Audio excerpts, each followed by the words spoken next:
दो विचारधाराओं की लड़ाई चल रही है। एक तरफ कांग्रेस पार्टी, दूसरी तरफ बीजेपी, आरएसएस। हम आपको आदिवासी कहते हैं, वो आपको वनवासी कहते हैं। सही? हम आपको आदिवासी कहते हैं, मोदी जी आपको वनवासी कहते हैं। आदिवासी शब्द का मतलब वो लोग जो इस धरती के, इस देश के पहले मालिक थे। आदिवासी शब्द का मतलब आदिवासियों को देश में जल, जंगल और जमीन का अधिकार मिलना चाहिए। क्यों मिलना चाहिए? क्योंकि वो हिंदुस्तान के पहले मालिक और निवासी थे। अब बीजेपी कहती है नहीं, आप लोग आदिवासी नहीं हो, आप लोग वनवासी हो। वनवासी का मतलब वो लोग जो जंगल में रहते हैं। वनवासी का मतलब जो जंगल में रहते हैं, उन्हें ना जमीन का हक है, ना जंगल का हक है, ना जल का हक है। उन्हें कोई अधिकार नहीं मिलने चाहिए। क्यों? क्योंकि वो तो जंगल में रहते हैं। तो ये फर्क है।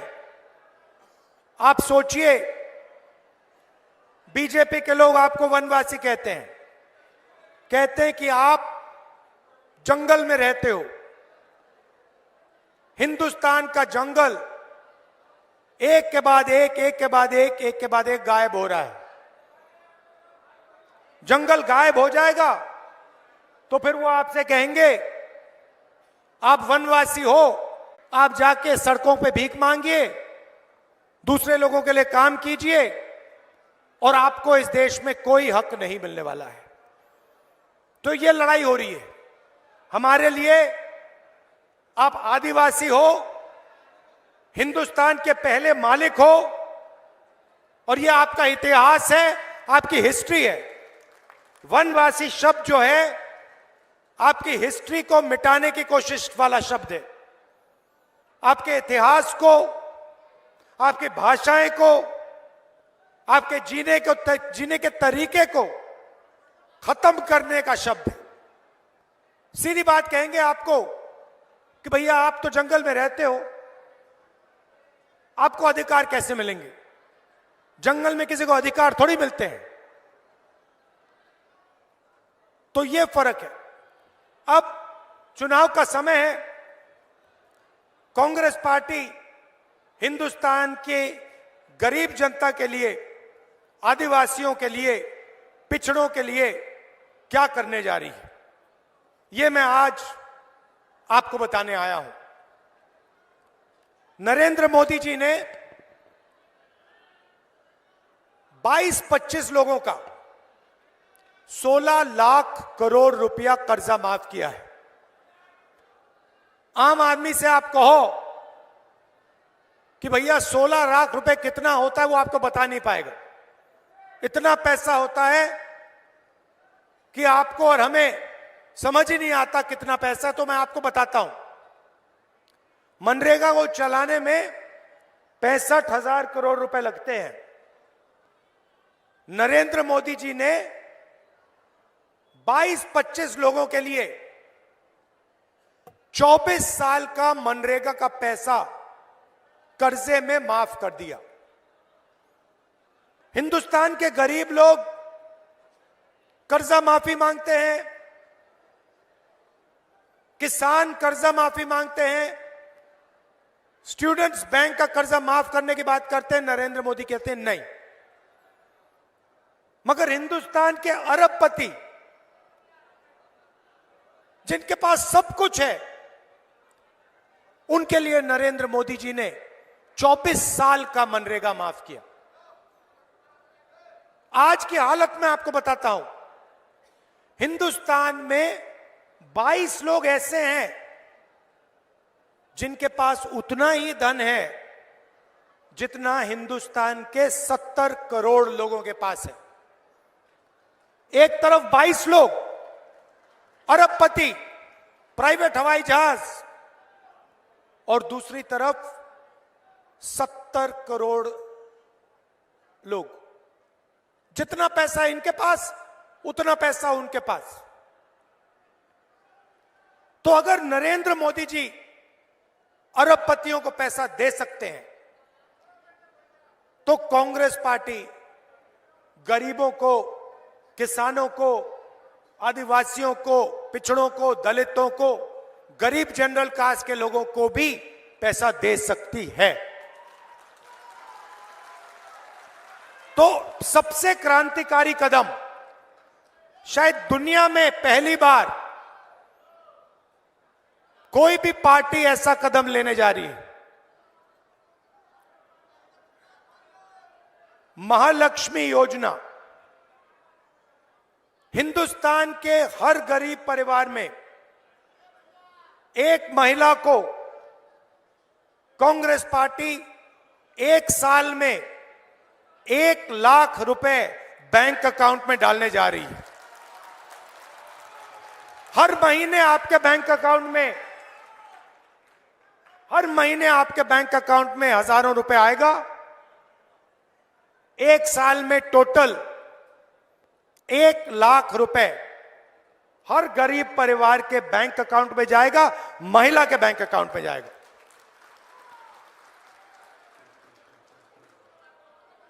इससे हिंदुस्तान का और हमारे गरीब परिवारों का की जिंदगी बदल जाएगी। क्रांतिकारी काम है। आप सोचो एक परिवार है, गरीब परिवार है मध्य प्रदेश में, मजदूरी करते हैं, 3-4 हजार रुपए की उनकी आमदनी है। हमारी सरकार आने के एकदम बाद उस परिवार को बैंक अकाउंट में हर साल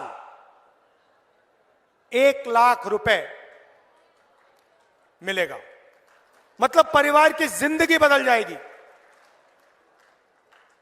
और ये हम हर गरीब परिवार के लिए करने जा रहे हैं। उन्होंने 22 लोगों का कर्जा माफ किया। हम करोड़ों लोगों की, करोड़ों परिवारों की जिंदगी बदलने जा रहे हैं। नरेंद्र मोदी जी ने नोटबंदी की, गलत जीएसटी लागू की। जो छोटे व्यापारी हैं, छोटा बिजनेस चलाते हैं, छोटी फैक्ट्री चलाते हैं, मिडिल साइज फैक्ट्री चलाते हैं, जिसमें 15-20 लोग, 50 लोग, 100 लोग काम करते हैं, उन सब का नुकसान हुआ। जीएसटी ने, नोटबंदी ने उन सबको खत्म कर दिया। नतीजा क्या हुआ कि हिंदुस्तान के युवाओं को रोजगार नहीं मिल सकता। मोदी जी की सरकार ने मान लिया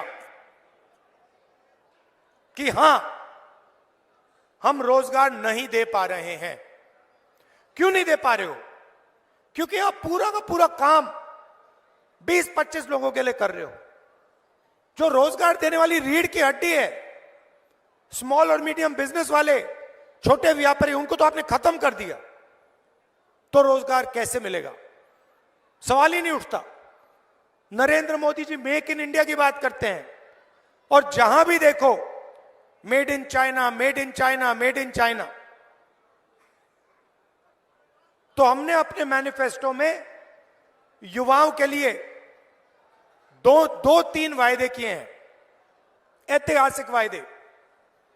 सबसे पहले मैं आपको बताना चाहता हूं आज हिंदुस्तान की सरकार के पास 30 लाख सरकारी वैकेंसीज हैं, खाली पोस्ट पड़ी हुई है 30 लाख खाली।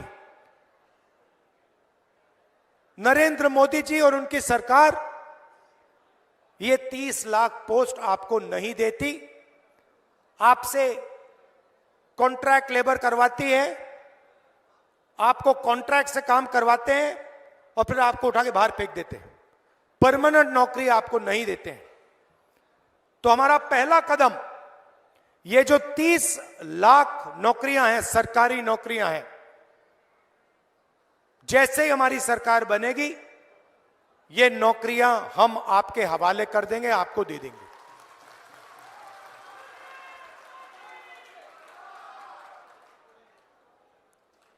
अब एक शब्द होता है अप्रेंटिसशिप, अंग्रेजी शब्द होता है, इसका मतलब मैं थोड़ा आपको बताना चाहता हूं। जो अमीर घर के बच्चे होते हैं,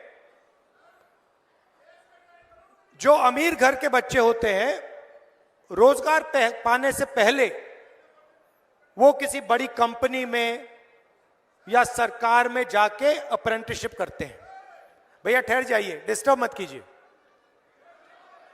वो किसी बड़ी कंपनी में जाके 1 साल के लिए, 6 महीने के लिए, 3 महीने के लिए ट्रेनिंग करते हैं, काम करते हैं और इसके लिए उनको पैसा मिलता है। आजकल हिंदुस्तान में अमीर लोगों के बेटे ये करते हैं। अब हमने मैनिफेस्टो में निर्णय ले लिया है, जैसे हमने मनरेगा किया, गरीबों को रोजगार का अधिकार दिया, वैसे ही हम हिंदुस्तान के सब युवाओं को अप्रेंटिसशिप का अधिकार देने जा रहे हैं। इसका मतलब हिंदुस्तान के गरीब से गरीब युवा को अप्रेंटिसशिप का अधिकार मिलेगा। मतलब क्या होगा? प्राइवेट कंपनियों में, सरकारों में, बड़ी बड़ी संस्थाओं में हिंदुस्तान के गरीब युवा अप्रेंटिसशिप कर पाएंगे, उनको 1 साल की ट्रेनिंग मिलेगी और उस साल के लिए उनको 1 लाख रुपए सैलरी में दिया जाएगा। और ये भैया उसको चुप करो। और ये अधिकार होगा, जैसे मनरेगा अधिकार है वैसे ही ये अधिकार होगा। जब आप अप्रेंटिसशिप मांगोगे, दुनिया की कोई भी शक्ति आपको मना नहीं कर पाएगी। तो ये हम करने जा रहे हैं। जब मैं मध्य प्रदेश में यात्रा में निकला तो बहुत सारे युवाओं ने कहा कि देखिए, हम काम करते हैं, पढ़ाई करते हैं और एग्जाम से 1-2 दिन पहले पेपर लीक हो जाता है, बेईमानी से स्टूडेंट्स बेईमानी करके एग्जाम पास कर लेते हैं और जो ईमानदारी से काम करता है वो देखता रह जाता है। इसीलिए हम पेपर लीक के खिलाफ एक नया कानून लाएंगे, सख्त से सख्त कार्रवाई होगी और जो भी पेपर लीक करेगा उसके खिलाफ एकदम कार्रवाई होगी। और जो प्राइवेट, आजकल जो नई बात निकली है कि पेपर को प्राइवेट कंपनियां चेक कर रही हैं, इसको हम बंद कर देंगे। कोई भी प्राइवेट कंपनी पेपर को चेक नहीं कर पाएगी।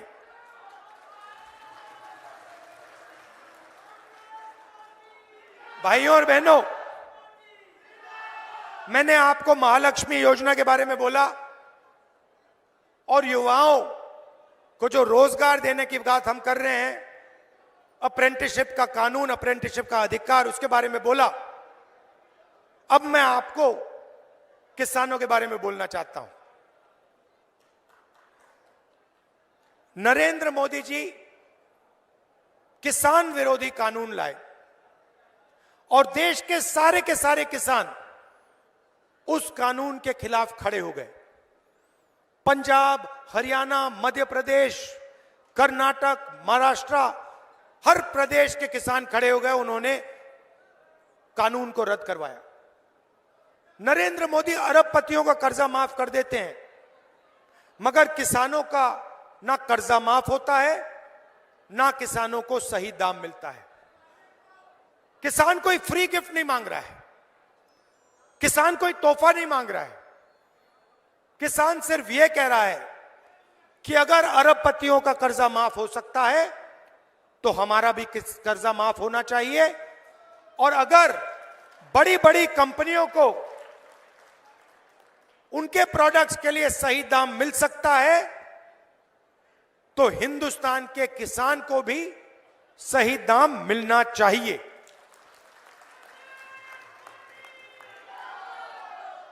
तो हमने निर्णय लिया है कि जैसे ही हमारी सरकार आएगी, हिंदुस्तान के किसान का कर्जा माफ होगा और कानूनी एमएसपी, कानूनी मिनिमम सपोर्ट प्राइस हिंदुस्तान के किसानों को कांग्रेस पार्टी की सरकार, इंडिया गठबंधन की सरकार देने जा रही है। थोड़ा सा मैं आदिवासियों के बारे में बोलना चाहता हूं। आपके लिए कांग्रेस पार्टी क्या करने जा रही है। सबसे पहले जो भी आपकी जमीन की क्लेम्स हैं, फॉरेस्ट राइट एक्ट के मुताबिक जो भी जमीन पर आपका हक बनता है, उन सब क्लेम्स को हम 1 साल के अंदर सेटल करवा देंगे।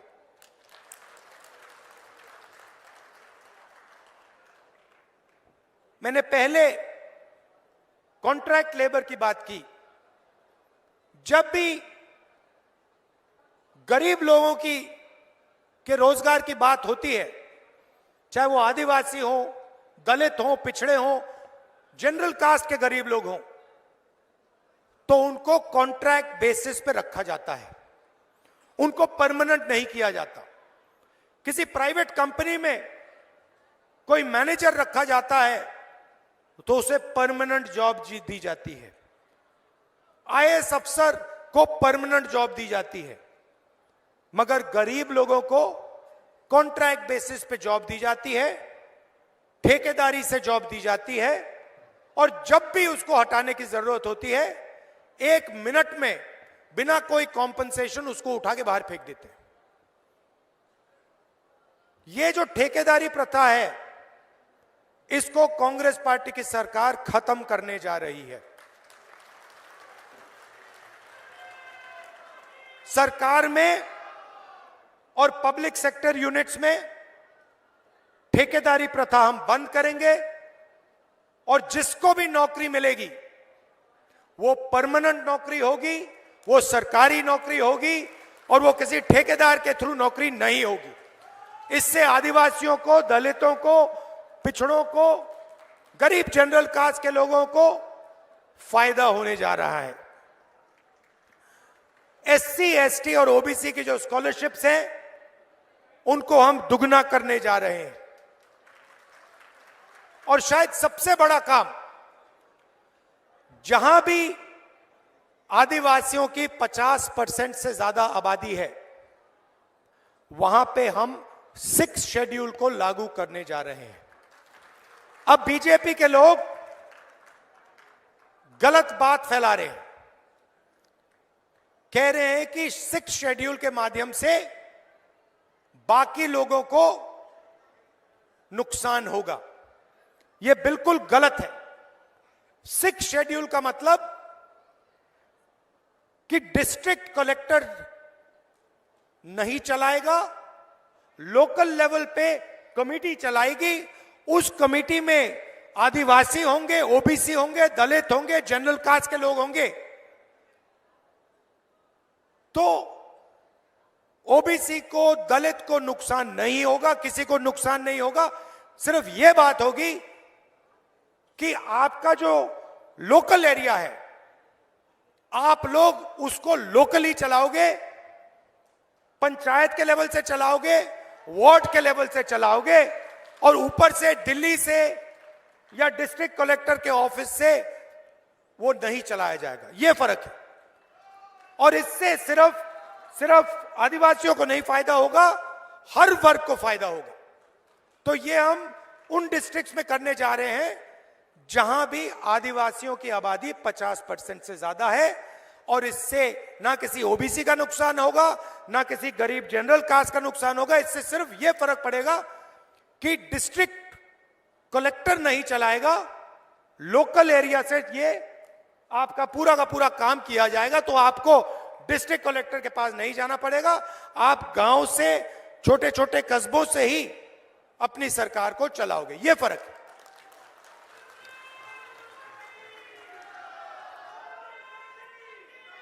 भाई और बहनों, आपने देखा होगा, मैंने शुरुआत में आदिवासी और वनवासी की बात की।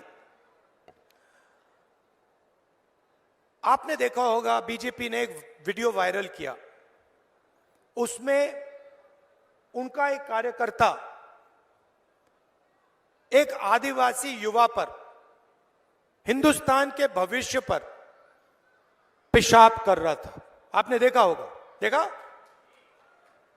पूरे हिंदुस्तान में उन्होंने ये वीडियो फैलाया। पहले पेशाब करते हैं और फिर पूरे हिंदुस्तान में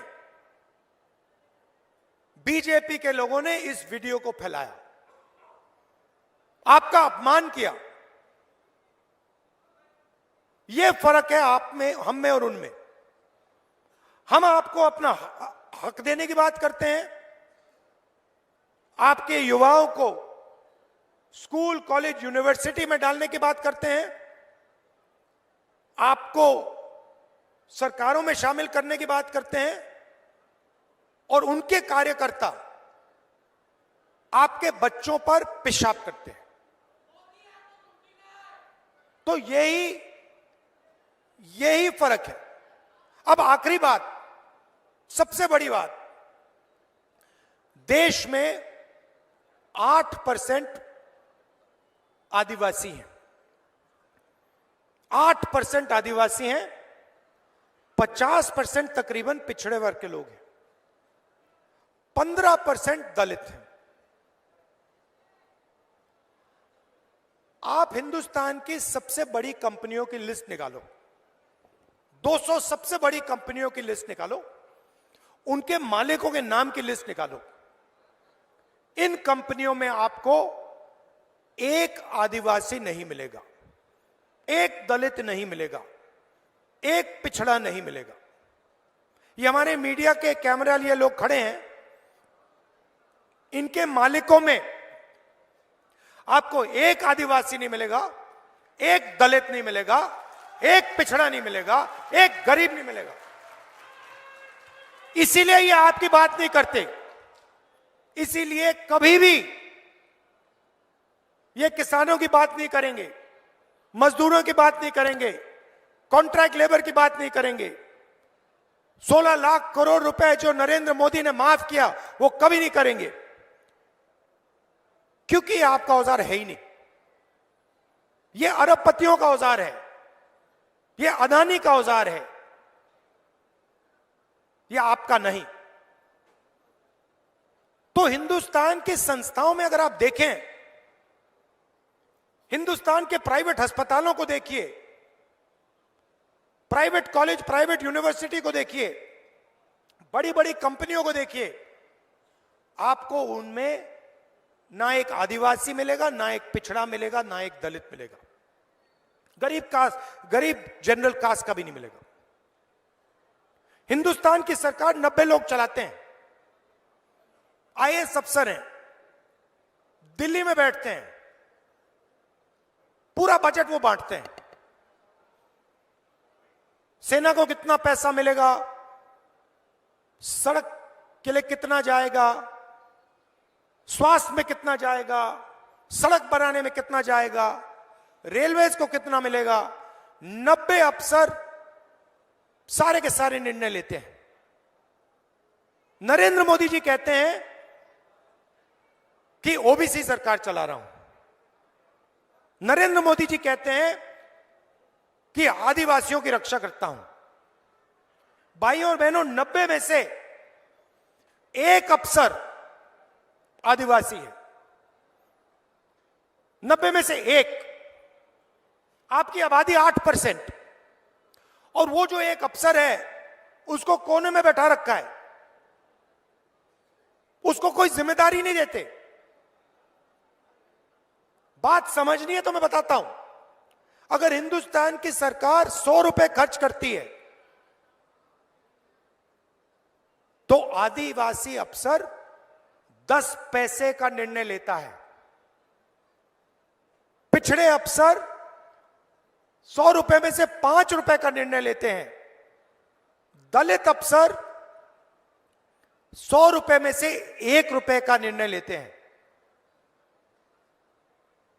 50% आबादी, 5% हिस्सेदारी। दलितों की 15% आबादी, 100 रुपए में से 1 रुपया, और आदिवासियों की 8% आबादी और 100 रुपए में से 10 पैसे। 10 पैसे आज के टाइम में 100 रुपए में से 10 पैसे आपके। तो यह बदलना है। कैसे बदलेगा? जाति जनगणना। दूध का दूध, पानी का पानी, उसके बाद इकोनॉमिक सर्वे, धन का सर्वे। हिंदुस्तान में कितना धन है, किसके पास है, किसके हाथों में है।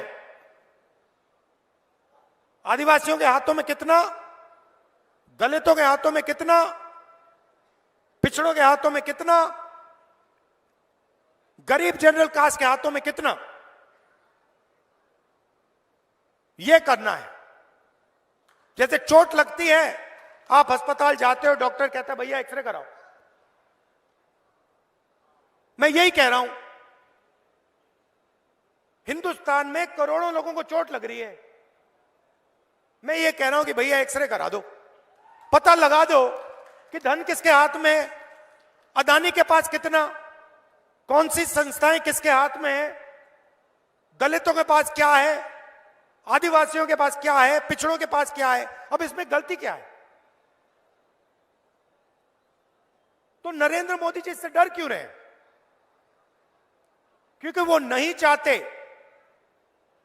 कि दलितों को, आदिवासियों को, पिछड़ों को, गरीब जनरल कास्ट के लोगों को उनका हक मिले। ये नहीं चाहते कि सच्चाई हिंदुस्तान के 90% लोगों के सामने आ जाए कि इन संस्थाओं में आपका तो कोई है ही नहीं, इन बड़ी बड़ी कंपनियों में आपका कोई है ही नहीं,